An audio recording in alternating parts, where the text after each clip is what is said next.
homemade bread doesn't need to be difficult. With Breville's Custom Loaf, you can bring a world of flavours beyond the bakery and add anything you want without all the preservatives. It's as simple as adding your ingredients, selecting your loaf size and browning preference, and the Custom Loaf does the rest. The intuitive LCD screen lets you scroll through 13 settings with light, medium or dark colour crust options, and it bakes up to 2.5 pound family-sized loaf. The instruction booklet is a great place to choose from one of 44 step-by-step recipes, or you can customise a family favourite. We're going to make sun-dried tomato and feta bread, which will use the default crusty loaf setting that can be also modified if needed. You'll see that there are two paddles. The dark collapsible paddle, that's for the bread, and that will collapse and leave less of a hole in the base of the loaf. And then the fixed paddle, and that's just for jam. To begin, always take the bread pan out and add all the ingredients while it's out on the counter, and make sure the collapsible paddle is in the upright position. The most important thing to bear in mind when making bread is to use exact measurements.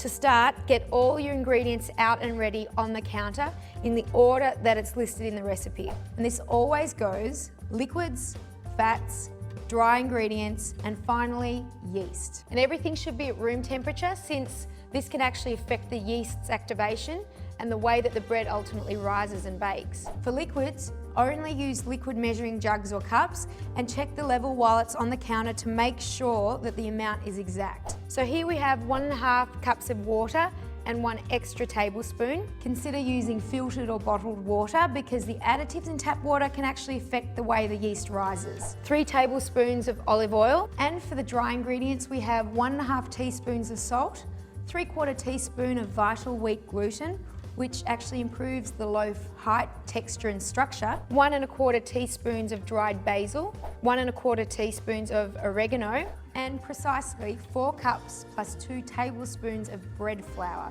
This flour has more protein than all-purpose flour, making for stronger gluten and lighter, fluffier loaves. With all dry ingredients, either pour the bread flour into a cup or add it with a spoon and then level it off with the back of a knife to make sure that the measurement is exact. But don't tap the cup, since this will cause the flour to settle, and never use the cup to scoop directly from the flour packet, as this will compact it and you'll end up with extra, and that will affect the doughy consistency. Lastly, we have 1 3/4 teaspoons of fresh active dry yeast. Active dry yeast works the best, but make sure it doesn't come into contact with wet ingredients, and this will ensure the dough mixes and rises properly. And be careful with the quantity. Too little yeast and the bread won't rise. Too much, it will rise, but then quickly collapse. And now add the ingredients to the pan. Got some liquid, and then the fat, and then the dry, salt, vital wheat gluten, basil, oregano, then the flour, and then the yeast. Be sure to wipe any spilled ingredients from the rim of the pan so it doesn't drop into the baking chamber.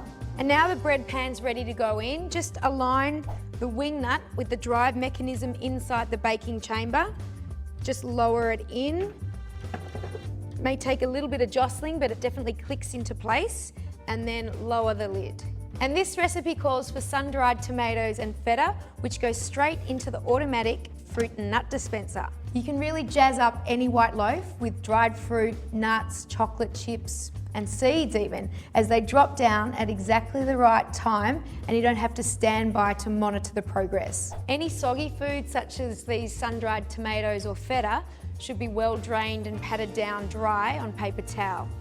If you have the dried packet version of sun-dried tomatoes, they'll work too. Now shut the lid of the dispenser and set the dial to crusty loaf, which will give you a crisp crust on the outside but chewy on the inside. There are no colour crust options, but by using the modify button, you could tailor the baking temperature or time for a harder or softer crust.